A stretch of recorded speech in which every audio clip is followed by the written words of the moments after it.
Good morning, everyone. Let me ask you something. How many of you have done everything right?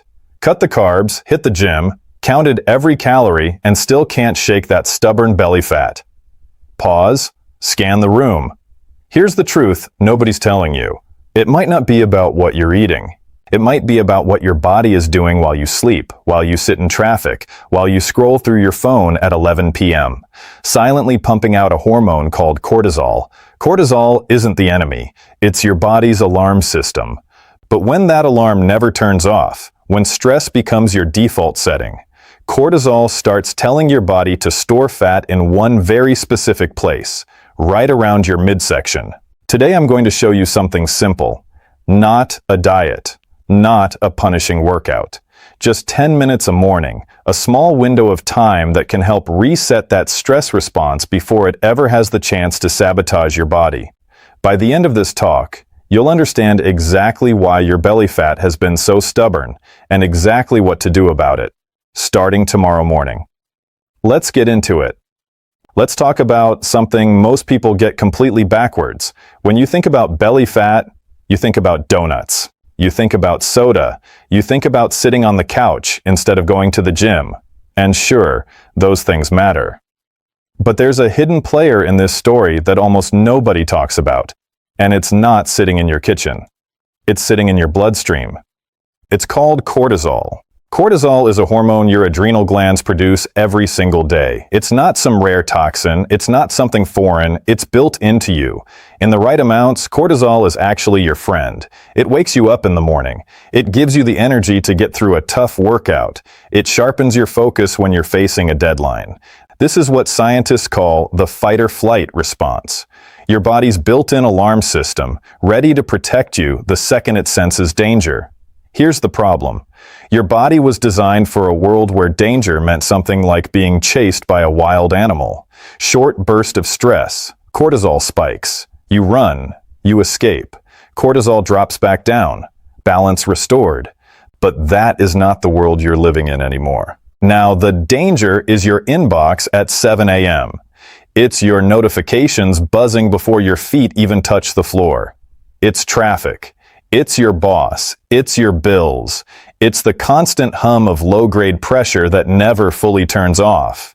And here's the part that should really get your attention. Your body cannot tell the difference between a lion chasing you and a stressful email. To your nervous system, stress is stress, so it responds the exact same way it did thousands of years ago, by pumping out cortisol, except now that alarm never shuts off.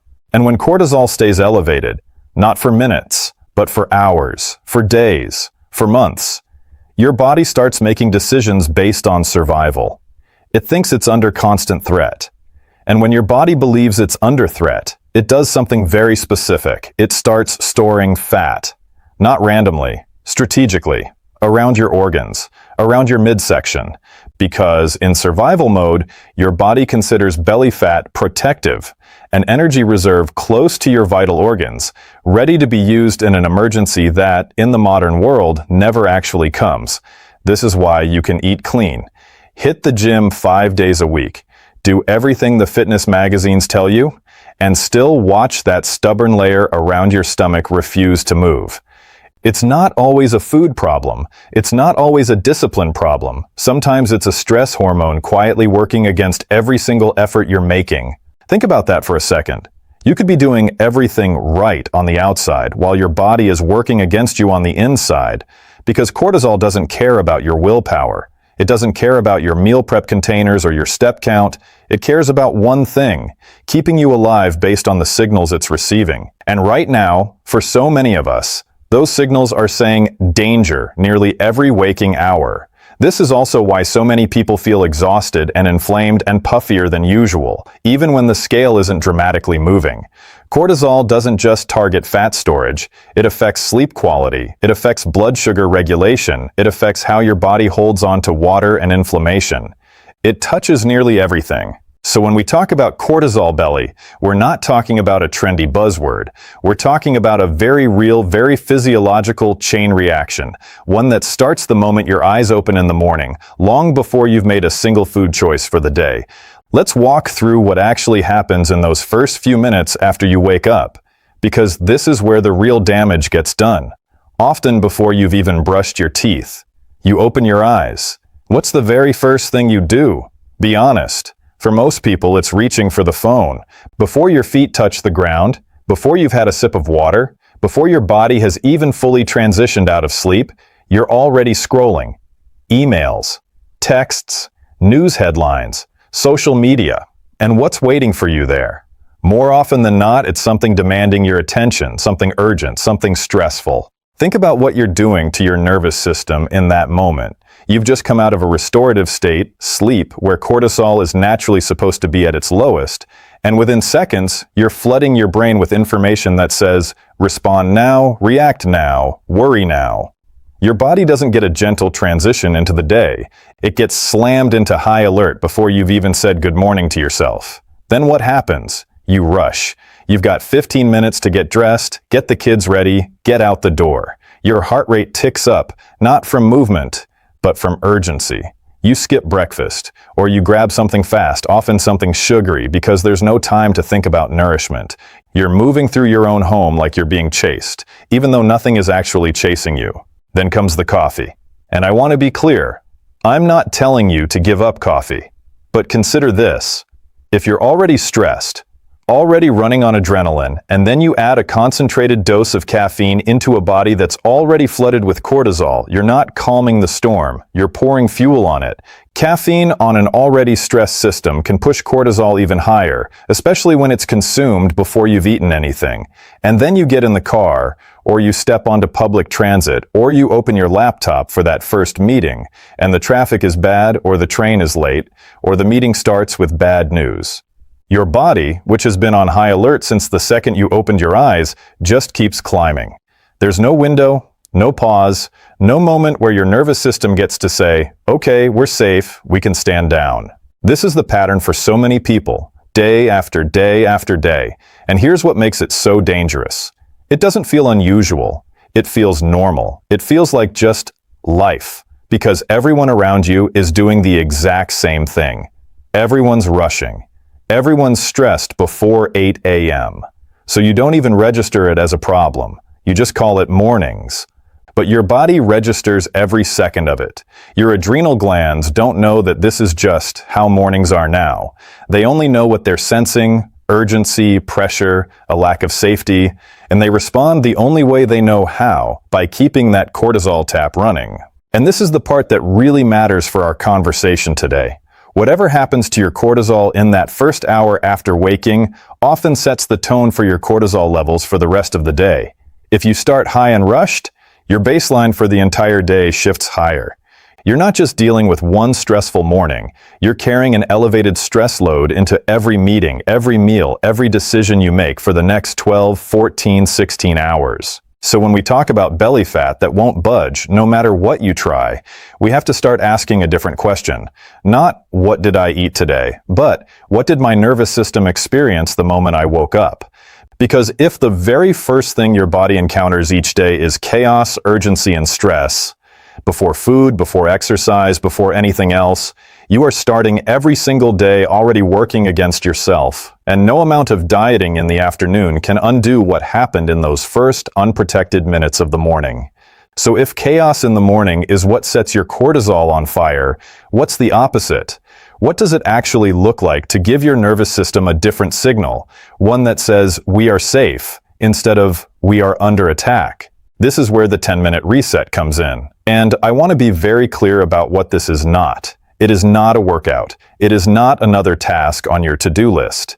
It is not something that requires equipment, an app subscription, or a special room in your house. It's not even about willpower. It's about signaling. Your nervous system runs on signals. It doesn't understand your calendar. It doesn't understand your goals. It only understands sensory information, what you see, what you hear, how you're breathing, how your body is positioned, how fast everything is moving around you. And for years, the very first signals you've been feeding it each morning have been urgency, screens, and rushing. So what happens when, instead, the first 10 minutes of your day tell your body something completely different? Let's break down what this actually looks like, because it's simpler than people expect. It starts with breath. Not some complicated technique, just slow, deliberate breathing, In through the nose, a long exhale out. Here's why this matters more than people realize. Your exhale is directly tied to your parasympathetic nervous system, the rest and digest state that is the physiological opposite of the fight or flight state cortisol thrives in. A few minutes of slow breathing in the morning is like sending your body a memo that says, "Stand down, nothing is chasing us." And your adrenal glands listen.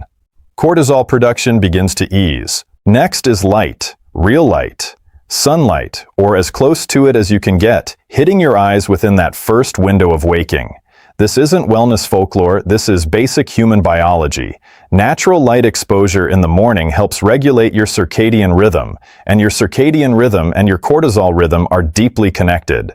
Cortisol is actually supposed to rise naturally in the morning. That's normal and healthy. It's what gets you up and moving. But it's supposed to rise gently, in sync with light, then taper off through the day.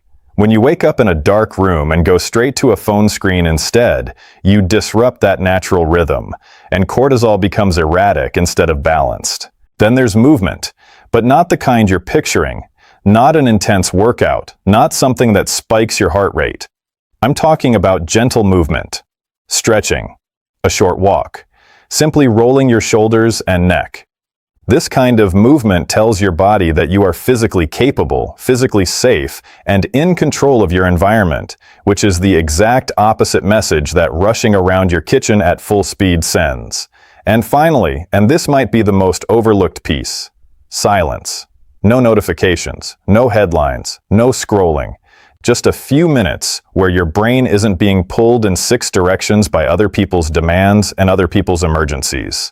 This is where your nervous system actually gets the space to settle, rather than being hijacked before you've even had a chance to become fully conscious. Put those 4 pieces together, breath, light, gentle movement, and silence, and you have 10 minutes.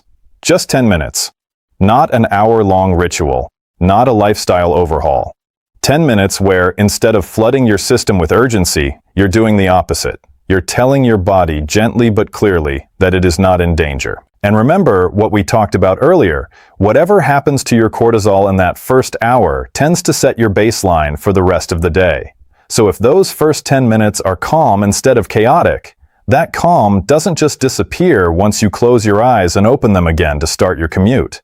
It carries forward. It shifts your starting point. Instead of starting the day already elevated and spending the next 12 hours trying to catch up, you start from a place of balance. And that changes everything downstream, including how your body decides where to store or release fat. Now here's where I want to challenge something that almost every diet culture message has drilled into your head, the idea that more is always better. That if a little bit of something works, then doubling it, tripling it, going harder must work even faster. This is exactly the mindset that sabotages people when it comes to cortisol. Think about how most people approach getting healthier. They don't ease in. They go all in. They wake up one Monday and decide they're going to overhaul everything at once. A brutal new workout plan, a restrictive diet, waking up at 5 a.m., cutting out entire food groups, pushing themselves through exhausting high-intensity training sessions 5 or 6 days a week. And on paper, it looks like commitment. It looks like discipline. But physiologically, here's what's actually happening. You're adding more stress to a body that is already drowning in stress. This is the paradox almost nobody talks about. Intense exercise, especially the kind that leaves you completely depleted, especially when it's paired with severe calorie restriction, especially when you're already running on poor sleep and constant mental pressure. That kind of intensity spikes cortisol too. Your body doesn't know the difference between stress from a bad day at work and stress from an hour of brutal high-intensity training on no sleep and barely any food. To your nervous system, both register as demand, both register as threat, and both can keep that cortisol tap running. This is why so many people who train the hardest, who restrict the most, who push themselves relentlessly, are often the same people who cannot lose that stubborn belly fat, no matter what they do. They're stuck in a cycle of pushing harder, seeing no results, and then pushing even harder still, not realizing that the intensity itself might be part of what's keeping their cortisol elevated in the first place. Contrast that with what we just talked about, 10 minutes. Just 10 minutes of breath, light, gentle movement, and quiet. It doesn't look impressive. It won't get you a dramatic before and after in a single week. There's no sweat dripping down your face, no personal record being broken, no calorie counter flashing an exhausting number back at you. And that's exactly why most people dismiss it. It doesn't feel like enough. But here's what matters more than intensity: consistency. Your nervous system doesn't respond to one heroic effort. It responds to repeated signals over time. One calm morning won't undo months or years of chronic stress, but 10 calm minutes, repeated every single morning, day after day, week after week, starts to retrain how your body responds to the world around it. It starts to lower your baseline stress response, not through force, but through repetition. This is how real physiological change happens, not through a single dramatic action, but through small, consistent signals that accumulate. This is also why crash diets and extreme workout challenges so often fail long-term, even when they produce quick results at first. They might create short-term weight loss, but they often do so by pushing the body into an even higher stress state, one that eventually catches up, through burnout, through plateaus, through that stubborn fat creeping right back, often worse than before. The body remembers being pushed into survival mode, and it holds on tighter the next time. 10 minutes a day asks so little of you that most people underestimate its power. But that's precisely the point. It's sustainable. It's something you can actually do every single day, without dreading it, without needing extraordinary motivation, without burning out after 2 weeks. And because it's sustainable, it's repeatable. And because it's repeatable, it works. Not through intensity, but through consistency. So if you take one thing away from everything we've discussed today, let it be this: you don't need to do more. You don't need to push harder, train longer, or restrict further. You need to do something small, something calm, something manageable, and you need to do it every single day, because it's the daily repetition, not the occasional extreme effort, that actually teaches your body it's safe enough to let that stubborn belly fat go. So here's what I want to leave you with. Your body isn't broken. It isn't working against you out of spite. It's simply responding to the signals you've been feeding it every single morning. And the moment you change those signals, you change the response. You don't need extreme diets. You don't need brutal workouts. You need 10 calm minutes, repeated consistently, telling your nervous system it's finally safe to let go. Start tomorrow. Not next Monday, not when things calm down. Tomorrow morning, before the phone, before the rush, give your body those 10 minutes. If this resonated with you, I'd love for you to hit subscribe, because this is exactly the kind of conversation we dive deeper into here. Real science, no gimmicks. And drop a comment below telling me what your mornings actually look like right now.